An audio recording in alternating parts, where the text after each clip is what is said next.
It's all there in my head. I know we gotta live out the hard seasons, trusting God. I know I gotta live out the hard questions, trusting God. And I get that here, but sometimes it just doesn't fully click. You know what I mean? Like, I've been thinking a lot about the problem of evil. You know, why do bad things happen to innocent children, especially? I get why they happen to me, but innocent kids, you know? And I hear the answers other Christians give, all the theodicies. Evil is necessary for the narrative.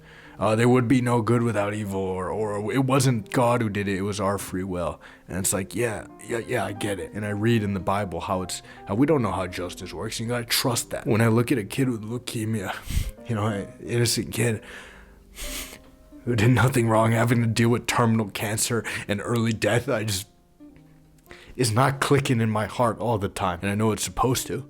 I know I'm supposed to stand here convicted and be a good Christian, but I'm not. And I'm tired of pretending like I am. You know, I've been criticized a lot for being too weak, too emotional, too feminine of a Christian. Be a man, Orlando, and that's what I've been told a lot. And, you know, in a sense, I think they're right. I am emotional. These problems are emotional for me. Some days I just look up at God and I don't get it.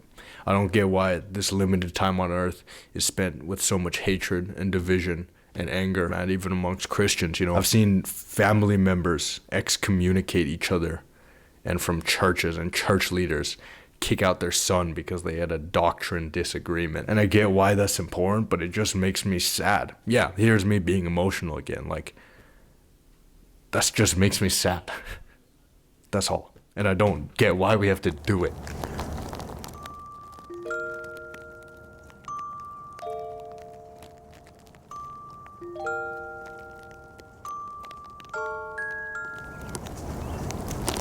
Sometimes I'm praying and I call out to God and I just ask for anything, just a sign or to hear him. And sometimes I hear something and sometimes I don't. You know, sometimes I just hear the sound of the wind or a little dog barking in my neighborhood. And what feels like to some other people a leap of faith that's over a little pond, or maybe there's a bridge, mine feels like this darkest, blackest chasm. And I think I'm gonna love you. And I wanted to just make this video to give an encouragement for all the people who are doubters like me or just struggling with doubt, and say some things as a resident top doubter. First thing I would say is you can't run away from it. There's some people like me who have to keep asking questions, and I've tried to put those questions away, shut them down, but that doesn't mean the doubt goes away. It just sits there in the back of the corner, and sometimes if you leave it back there too long, it just breaks open and festers. I think that's a lot of people who I've met who lose their faith because they're always taught to suppress it, ignore it, and eventually it all just gets too big that it just destroys everything at once. I think you gotta wrestle, man. Every day of my life, it's a wrestle, a struggle to find my faith. And without that daily wrestling, I don't think I'd have any. The second thing I'd like to say is your doubt is God's glory. You know, there's not a lot of great people in the Bible. Actually, there's a lot of people in the Bible who do some tremendous things, who don't have good faith, you know, who doubt. Look at Jonah, man. He converts the whole city of Nineveh, and he doesn't want to do it, and he's angry at God. And people like Jonah are the people that I relate to. They're the ones that give me hope. If you're a doubter, if you're a weak Christian like me, if you choose to have trust in God anyway, that's amazing. That shows even more the glory of God, and you can be a center of hope for the other doubters. The people that helped me the most in my faith growing up weren't the perfect Christians, because I couldn't relate.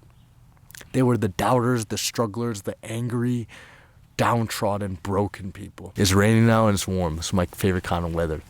Thanks God, seriously.